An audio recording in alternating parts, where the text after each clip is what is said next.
Alrighty, we got some stuff. Man, Jan, you're pumping out videos like crazy on Galaxy News Radio. I am.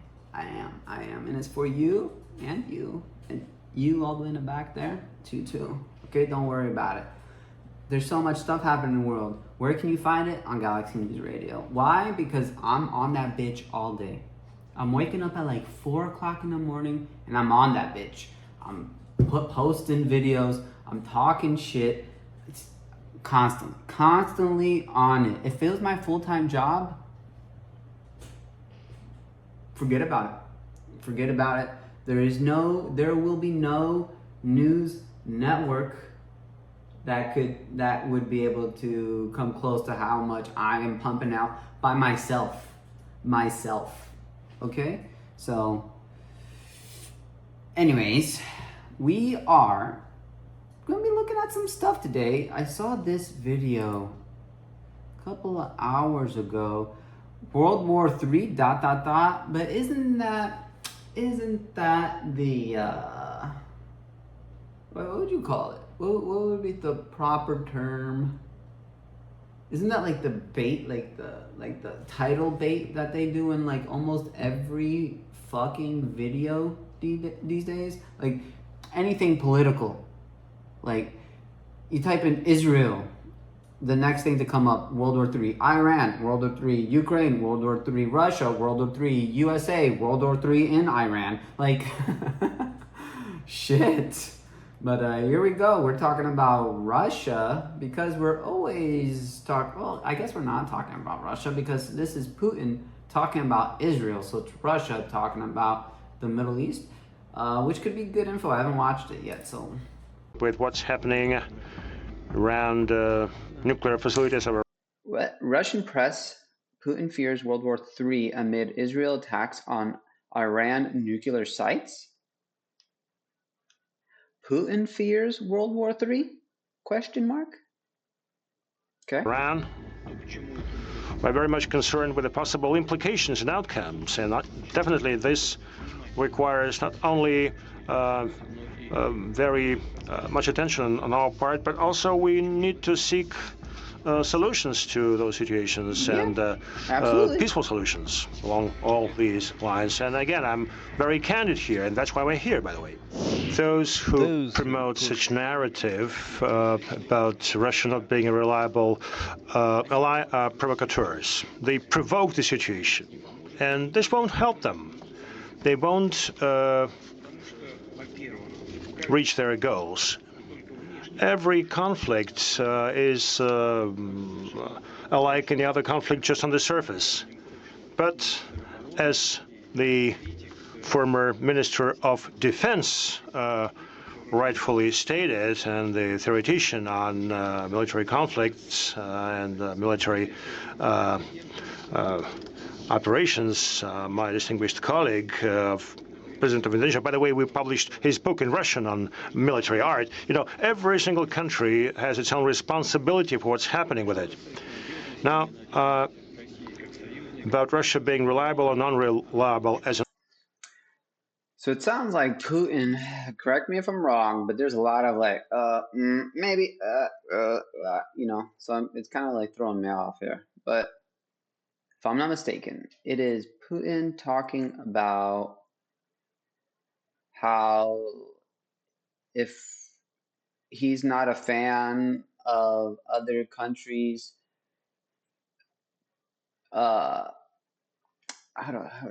he's not a fan of other countries talking shit about Russia, whether they will or will not do something because they are or aren't reliable. And he thinks that is just bullshit talk.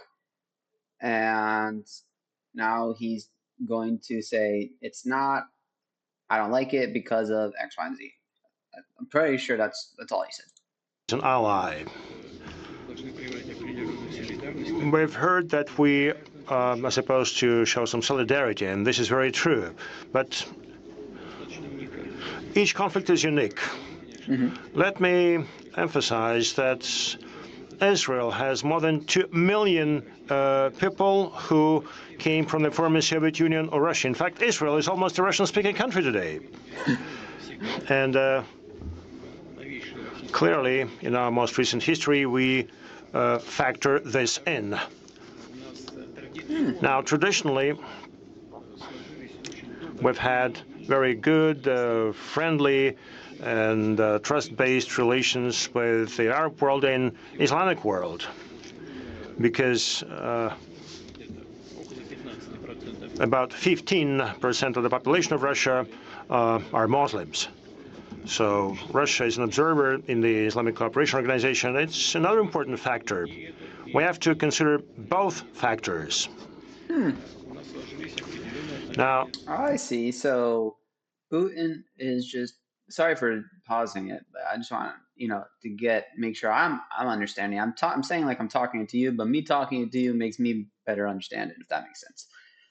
So Putin is saying that it's not that Russia is a will they do this, will they not do this, are they reliable, are they not reliable, is that because of the complex history of Russia and that part of the world, the Middle East, in Israel itself, there's many people that speak Russian, and he said Israel is a huge Russian speaking place, anyways. And then, so that's one thing that you would say he kind of has some support towards Israel, you know, um, and in Iran, it's a Muslim country, and he was saying that 15% of Russians in Russia are Muslim. So it kind of puts him in the sense of going towards Iran also. So he's like saying he's stuck between a rock and a hard place of, sure, do I choose left or do I choose right? Is it better this way or that way? Because he's like separated on both sides. It kind of sounds like what it is, but it's kind of, I didn't even think about that really. Just the complex history, not just, when here in the States, when we think about the war that's going on in the Middle East, we think about, okay, Iran and Israel, they have their own history, blah, blah, blah. That's it. But we don't really think of the complexities of like the forces, their allies of each side and their history and their involvement to get Iran to where it is or Israel to where it is. And, like, for example, the amount of help that the U.S. has given Israel to get them to where they are now.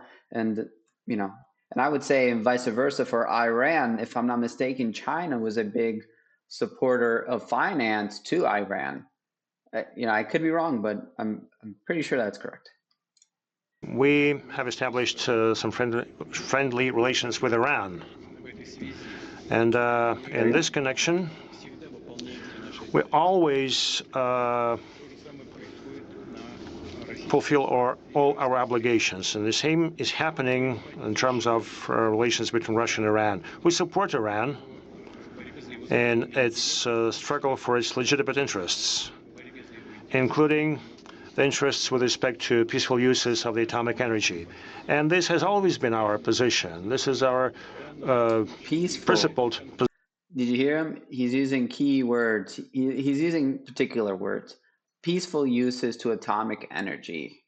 When the fact of the matter is, the chances are that Iran was just using it for peaceful, to, new ways of electricity or whatever, nuclear power is, it's not true. They were clearly, in a sense, using it to create weaponry, not peace and prosperity. If that makes sense. Position, including in this conflict, it has never changed. And those who claim that we should have done more, well, what more? Are you concerned that we are heading into World War III in any way? Yes.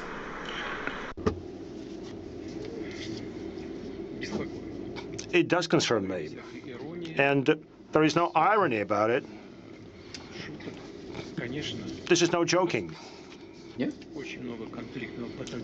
A lot of conflict potential is out there, and it's growing. Right next to our borders, there is one conflict that directly affects us. I'm referring to the conflict in Ukraine. Now, see what's happening in the Middle East. And clearly, we're very much concerned with what's happening around nuclear facilities of Iran. We're very much concerned with the possible implications and outcomes. And definitely this requires not only very much attention on our part, but also we need to seek solutions to those situations and peaceful solutions along all these lines. And again, I'm very candid here, and that's why we're here, by the way.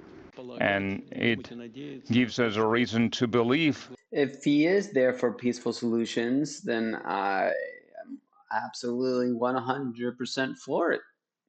To hope that the global south, in general, the countries in the region in particular, will be able to influence the process in the way that this urgent phase, this acute phase, came to an end. When I say that our principal position is to ensure that one security is not ensured at the expense of someone else's security, I don't want to speak at length about that. We all understand what it means, enrichment of uranium in Iran. It's their right to have nuclear power facilities, to have nuclear power stations. Yeah, it is their And right. what Israel wants is to ensure their own security. I'm certain that we can find an acceptable solution for both countries, and the countries of the global south, I and especially agree. the You countries in the can. region, can positively influence this process, looking for this solution. Never in my wildest dreams would I ever have said or thought I was going to say, like, man, I agree with the majority of the things that Putin is saying right now. Okay. Now, I don't want anybody to take this clip and then just put it with something crazy because that's bullshit. Okay. I'm talking about in this particular subject when it comes to Israel and Iran, that they can find peace in some regards. If Iran could find a way to create or to use nuclear energy for the prosperity of its people rather than what they were clearly trying to do is create weaponry. How could you know? How could you be certain that if you were like, okay, fine, you can do it. You said you're not going to create weapons, go for it. How can Israel or any country trust Iran that they will not use it for nuclear weaponry when historically speaking, Iran has done and said things completely false, and they still do. For example, the leader guy who's in the cave in Iran hiding is tweeting out AI video of Israel exploding. Like it's bullshit. When Iran got bombed one of the first days, they posted on all over Iran how they said that they won the war. Like you can't trust them. Unfortunately, you can't. So to navigate a way where you now can trust a country who has not had the reputation, who's had the reputation of the boy who cries wolf initially, and to give them the go ahead to start nuclear stuff, it's so hard to come to that conclusion for so many reasons, but very difficult being a political, in a political stance or having political power. Let's say like Putin or Donald Trump, Zelensky. Macron, you name it, whoever the fuck you want to name in your country who's in power. Okay. A lot of people are dictators. A lot of people are corrupted. It's just a reality of man, really. It really is, unfortunately.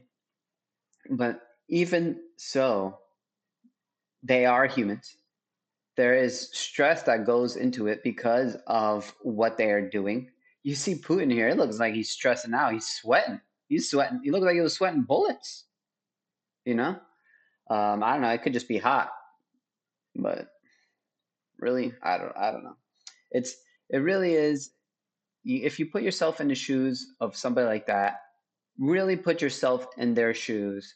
Try to come up with all of the possibilities that could have happened because you don't know why they're making a decision. You have no idea why Donald Trump is making a decision because you don't know everything he is told. And if you say you do, you're full of shit. It's the same thing with Putin or any other leader. You don't know why they're doing certain things to an extent. Now, you can come to some sort of conclusion by certain things like, you know, somebody is wearing the color purple. So one day they'll tell you their favorite color is purple, and you can be like, oh, I could have guessed that because all you wear is the color purple. You can make conclusions like that, but you can't make final conclusions without knowing all the details. Because what if the guy wearing purple, you asked him what his favorite color, and he was like, oh, it's green. Now everything you just thought is all thrown out the fucking window, and you don't know why he chose green because all he does is wear purple. Maybe he only wears purple because he's colorblind. Who the fuck knows? Who knows? It's all very confusing and it is all very difficult. And I believe Fine. there is a solution to attain this. We are maintaining contact with Israel. I spoke to Prime Minister Netanyahu. That's beautiful. And I spoke How come you never hear that? the president of Iran. I spoke to the president of the You United never hear States, about and they Russia are communicating with directly nobody. involved in all these processes. So I presented them with our vision about what possible progress we could accomplish regarding this situation. We'll see. Now they are discussing our suggestion as well. We maintain contact almost daily with our Iranian friends, so we'll see. I would really love to see that our ideas, among others, including our ideas, were implemented. That's interesting. That is interesting. Most leaders of countries fear having press conferences. Putin is great. The truth is to be said. He is good at this. No war, we need peace. Our children has to study to come with life. Yeah, it seems like a lot of people are agreeing with Putin, on this one instance, but the things he is saying does make sense. It does make sense.